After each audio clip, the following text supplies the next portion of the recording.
नमस्कार, मैं हूं एनजे एसआईपी वाला। कल के एपिसोड में हमने देखा था कि म्यूचुअल फंड क्या होता है, उसको सरल भाषा में हमने बताने का प्रयास किया था। आज के इस एपिसोड में हम बताने का ये प्रयास करेंगे कि म्यूचुअल फंड कितने प्रकार के होते हैं और क्या म्यूचुअल फंड आपके लिए सही है या सही नहीं है। देखिए, टाइपिकली म्यूचुअल फंड 4 तरह के होते हैं।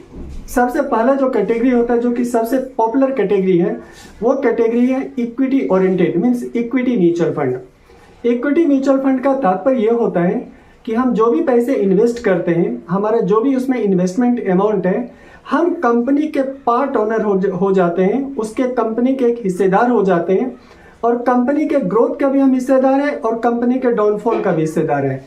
तो कंपनी यदि प्रॉफिट कमा रही है तो उसकी हिस्सेदारी मुझे मिलेगी। इस तरह का जो म्यूचुअल फंड है, इस प्रकार के म्यूचुअल फंड को इक्विटी म्यूचुअल फंड बोलते हैं। दूसरी कैटेगरी हाइब्रिड कैटेगरी की होती है।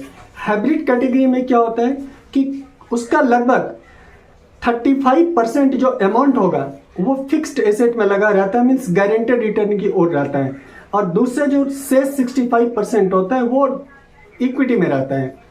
इसमें क्या होता है कि हम कुछ हिस्सेदारी कंपनी को कर्ज के रूप में देते हैं और कुछ हिस्से पार्ट का हम ओनर भी होते हैं। तो इस तरह के म्यूचुअल फंड को हाइब्रिड कैटेगरी बोलते हैं।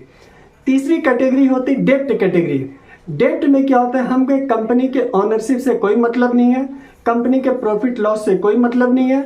हम कंपनी को एक कर्ज देते हैं, एक लोन के रूप में देते हैं और उस लोन के बदले हमें वो एक फिक्स रिटर्न देती है। इस प्रकार की जो कैटेगरी होती है, इसको डेब्ट म्यूचुअल फंड बोलते हैं। और लास्ट एक और भी कैटेगरी आती है जिसको बोलते हैं सॉल्यूशन ओरिएंटेड कैटेगरी। उस जैसे कि चिल्ड्रन प्लान, रिटायरमेंट प्लान, इस तरह की जो कैटेगरी होती है, ये सॉल्यूशन ओरिएंटेड कैटेगरी कहलाती है। इसके अलावा म्यूचुअल फंड में बहुत सारे कैटेगरी होती हैं, लेकिन वो जितनी भी कैटेगरी वो सारी सब कैटेगरी के अंतर्गत आते हैं। लेकिन ओरिजिनली मूल रूप से म्यूचुअल फंड में इन्वेस्टमेंट का यही 4 कैटेगरी है। आपको कोई भी इन्वेस्टमेंट करना हो तो रिस्क और रिवार्ड इन दोनों को समझ करके ही खुद का डिसीजन लेना है या किसी भी एक्सपर्ट से सलाह लेना है। आज के लिए इतना ही। धन्यवाद। जय श्री कृष्ण। Thank you.